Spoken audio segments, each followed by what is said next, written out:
welcome to the Dancing Bear Enlightenment Academy Holistic Spiritual Transformation Podcast.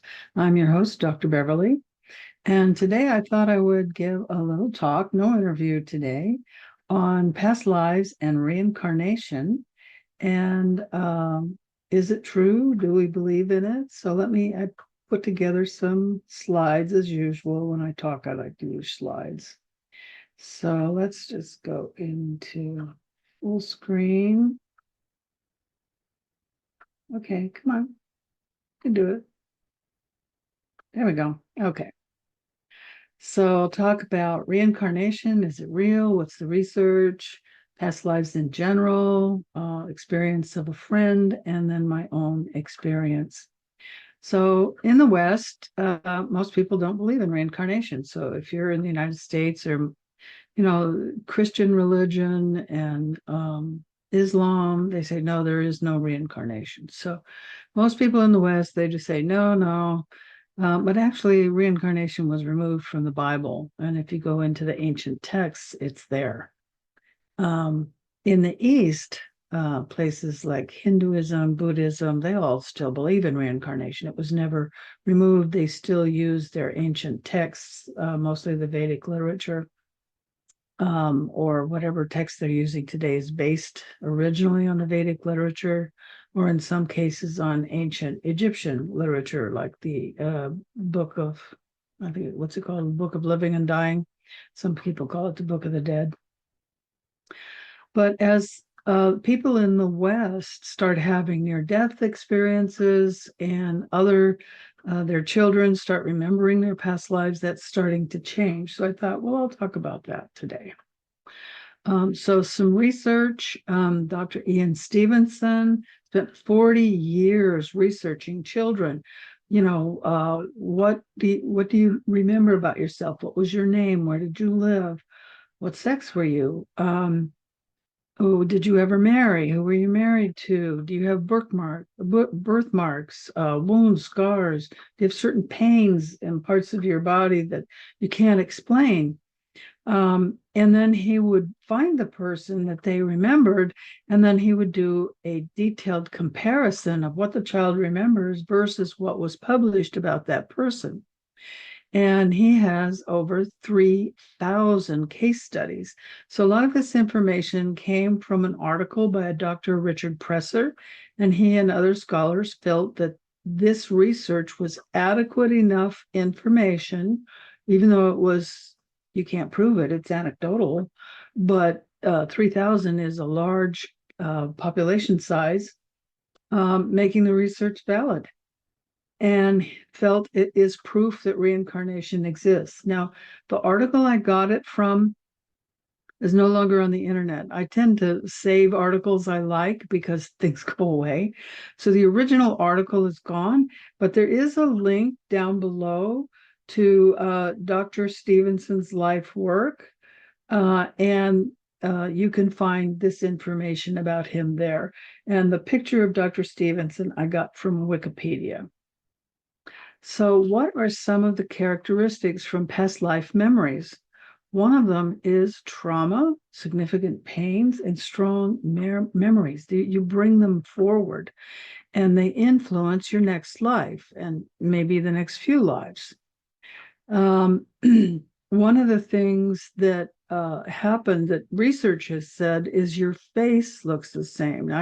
We'll talk more about that when we talk about my own experience with past lives. But if you take an old picture or a picture of someone that existed, or even a painting, because we haven't always had photography, and maybe they remember being someone before we used photography, and you take this portrait or photograph, and then you look at a photograph of them today in the similar, the way you turn your face, or you're looking straight on or to the side, affects how you look. And when you put them together, you can see a similarity. They look alike. And I know when you remember your past lives and you start seeing yourself in the lives, even though you might be a different gender, you might have a different color, you still see and you recognize who you are. So whatever skin color you have in that life will match the culture that you were in that life. So you could be white in this life, black in a previous life, and vice versa. Or you could have been Native American. You could have been Asian of some kind, Indian, Chinese, or Japanese, or Korean, or whatever.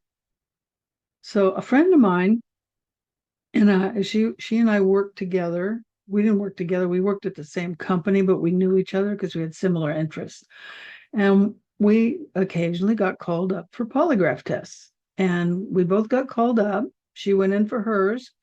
And when she came out, she was all upset. She says, "Oh no, they stopped the polygraph and they're sending me to DC." And I said, "Oh, why?" She says, "Well, they asked if I ever did anything against the US government. And I remember in a past life, I fought for the South. I was a rebel. I fought against the United States." So, yeah, she was against the United States in that life.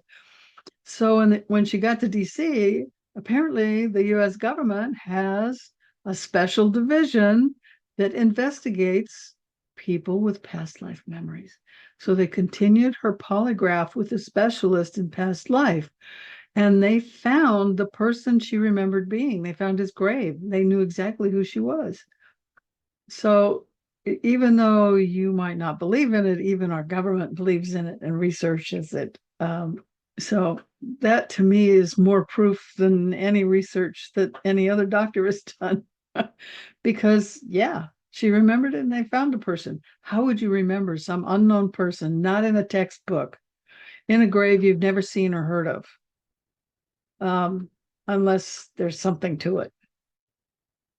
So, my own experience in the early 1990s, like around 92, I started to remember my past lives. When I started meditating, before that time, I started meditating around 91, I think, and 92. I think it was 92. I started remembering my past lives. And I knew as a young child I was the wrong color. I spoke the wrong language, supposed to be speaking Spanish. I should have brown skin and brown hair. I didn't know what was wrong.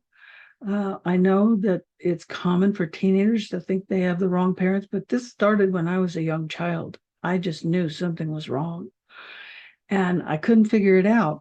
Well, then as an adult, I was working with Master Samantha, who's a Buddhist master. She runs a temple in California that I used to visit.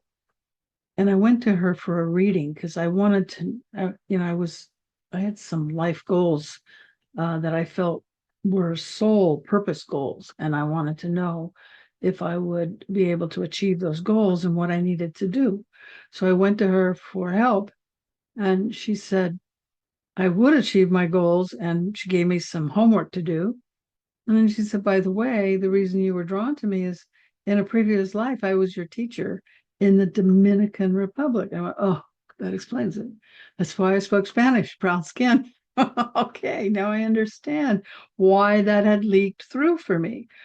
In the United States, we don't talk to our children and, oh, do you remember your past lives? We don't do that. If we did, then we could get that information, find out who they were, and then understand better what issues they are coming into this life with, because you bring your issues with you. So after remembering a number of past lives, I started to recognize my face in each past life. And that's when I found out later by reading other case stories, people said I look the same. So it doesn't matter that you've changed color, that you've changed hair, or whatever, you will still recognize yourself. And after doing a lot of spiritual work and studying, I found out, oh, we take not only our face with us, we take our personality, and our face is it reflects our personality. When you look at people, you can kind of get a sense of them, and that's the face and the eyes and what we reflect out in our energy, and that's a part of our personality and who we are. So if there's something about yourself you don't like, surgery isn't going to fix it. You need to work on your shortcomings and your issues and heal them. So if you want to remember your past lives, what do? You can start a journal, a past life journal. Now, people have regular journals. Do I have one here? I thought I had one here. Anyway, Not a regular journal. Oh, here it is. So people will have these kind of journals. I like blank pages because I like to draw on them. Not that kind of a journal. What you need to get is like a 3-ring binder and computer paper that doesn't have any lines, but 3-hole punched. And you want dividers. And there are things in your life that just, you'll know what I'm talking about. It might be a place that you like to visit. It might be things you like to have around you. It might be certain skills you have. You don't know how, you're just really good at it. Where'd that come from? You might have certain hobbies that if you could make money, that would be your living. You just love this hobby. You're so drawn to it. It might be certain cultures. You just really like certain types of food, or it might be a time period, like you like the Victorian age, or you like the Celtics, or you like the Yellow Emperor time in China, or maybe you're drawn to the Incas or the Aztecs or certain native indigenous people in the United States, or maybe the Australians or the Polynesians. I mean, maybe there's just 1 or 2 cultures that you're really drawn to. Make a tab for that. And if you only come up with one thing, that's fine. If you come up with 3, make 3. These are just suggestions. And start writing. So pick a topic, whichever tab you put first, and just start writing everything you can think of about that issue, whether it's a time period or item or a skill, whatever that topic is. Write and write and write and write and write and fill as many pages as you can. And you can then do this next step, or you can do that for each tab that you created. So you can do that writing as much as you can, and you need to handwrite. Don't type it. It makes a difference. Trust me, you'll understand later. You need to handwrite because after a while, you will get into a flow. And I want you to look at your handwriting afterwards. So when you're through writing, look at when your handwriting changed, and it will change. So you'll have a certain style, and then keep writing. All of a sudden, maybe on the second page, maybe the third, it's going to change because you're into a flow, and information is just flowing into you and flowing onto the page. So I want you to take that information when you're ready and meditate on that one topic with the intention of remembering the life where you had those experiences. And you can do one after another, or you can do write them all out and then you want to do a separate meditation for each topic, but you can do the meditations after you write one and then write the next one, or you can write them all out and then do one meditation and maybe the next day, the next meditation.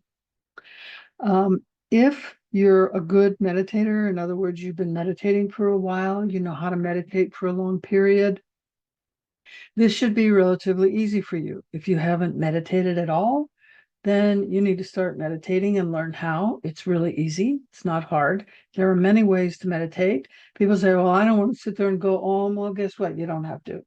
There's moving meditation, standing meditation, there's yoga, there's Tai Chi, there's Qigong. There's many, many, many ways. There's just going for a walk in the woods is a meditation.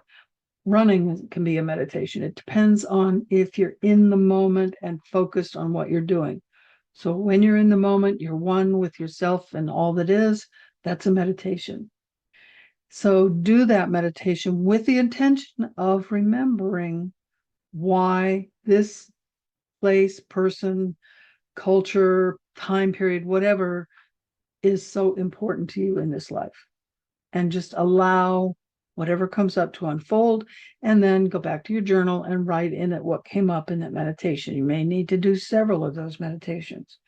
Now, if you try this over and over and over, and you're just not getting anywhere, you may want to work with a regression therapist, hypnotherapist. They're all over the place. I've been doing regression therapy for over 30 years with people, and I use it on myself. It works. So if you need help, you can go to a therapist, hypnotherapist, and get help. You need to make sure they're experienced with regression therapy. I record all my sessions. I suggest you do that.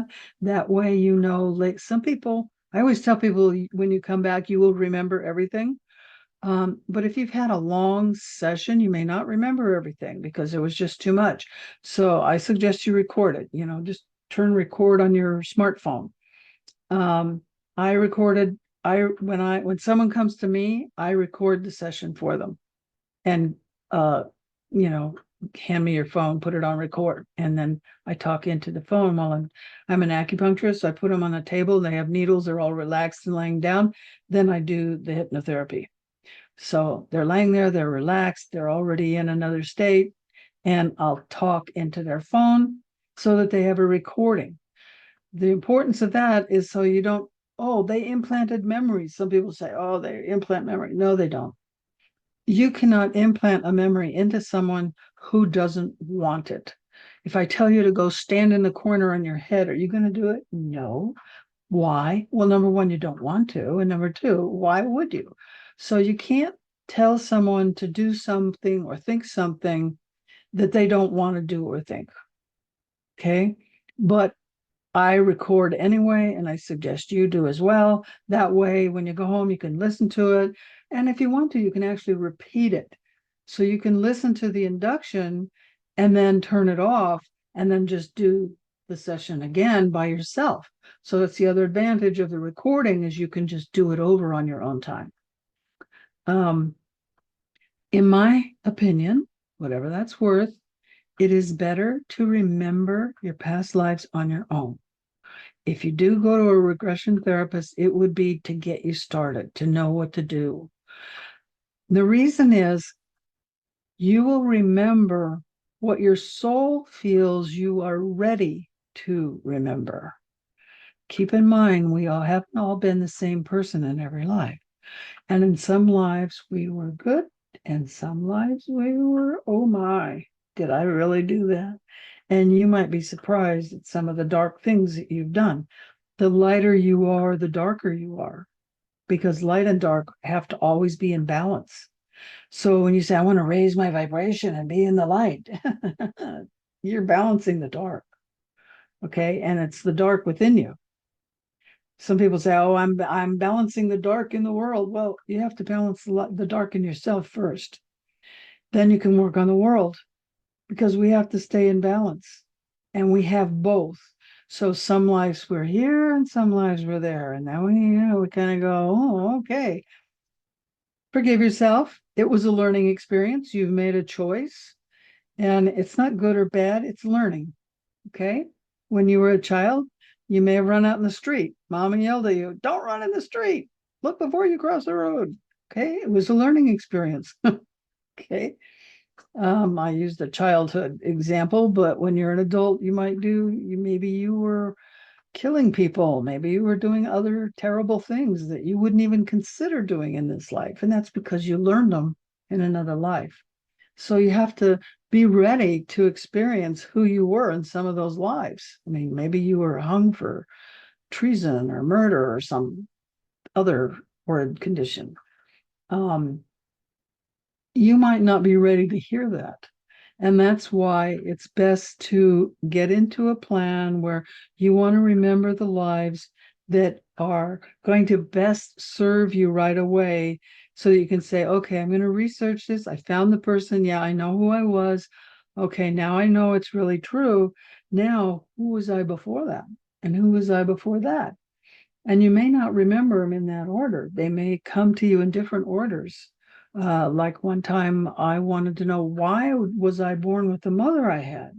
And I went back into that past life and I went, oh my goodness, no wonder she's the way she is. And it was my fault. I did something in that life. And that's why in this life, she is the way she is. So you might have some new compassion for your parents and what they've been through in their past lives. So I didn't go back to her life. I went back to my life when I was with her. So you don't want to go back into someone else's past life without their permission, but you can go back into your life when you were with them. So those are some of the things you can do to understand the people around you, why you're drawn to certain things, why you have certain pains. The advantage of learning that is how to heal it. You can heal yourself in that life by sending it love and forgiveness to the people you were involved with during those incidents. So that's why I feel you should just start simple and slow and then let it unfold. Of course, you can't ask me questions right now, but you can post them in chat. I answer all chat questions. You can go to one of my Facebook pages. I'm not on any other social media, but I am on Facebook. And I have a number of groups there. Or you can go to any of my web pages. So we'll skip over here. So if you go to Dr. Beverly Lawrence, Dancing Bear Enlightenment Academy, or Dancing Bear Healing Center, any of those pages, there's a free 15-minute consult with me. I have an Own for Success program that is almost complete. It will be free, and it will be in my app and in my web-based copy of the app, and that'll be available sometime in the next few months. And you can go and take that for free, and it will show you how to meditate. Of course, you can also get my free gift, Dancing Bear Gift. It will put you on my email list and you get the gift. And then you'll find out about my summit. So March 23rd, I have 2 summits a year. And it will be just the 23rd. This year it will be one day. It will be completely live on Zoom. And it's free. There is a VIP option if you want to have unlimited access to the recordings and the special VIP gifts. And there's an early bird discount registration. But it is free, and you'll be in Zoom with the speakers. The speakers will be there all day. And it's not going to be interview style. They're going to give a talk about what they do, how they serve people, how they help. And then they're going to do something live and interactive with the audience. So it's pretty awesome. It's not one of these, sit there all day listening to someone talk and how boring it gets after a while, and you just have to get up and go away or whatever. There will be free gifts, but there's only 6 speakers. So it's only going to be about 6.5 hours long. So it's not going to take up your whole day. It'll take up one day, March 23rd. So mark your calendar.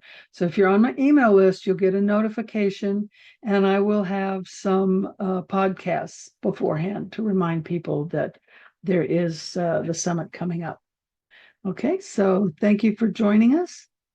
And if you would be kind enough to like and subscribe, that would be great. I really appreciate that. It brings us up in the algorithms and more people can find the podcast. So thank you so much for coming and listening, and have a great day. And remember to be the light you want to see in the world.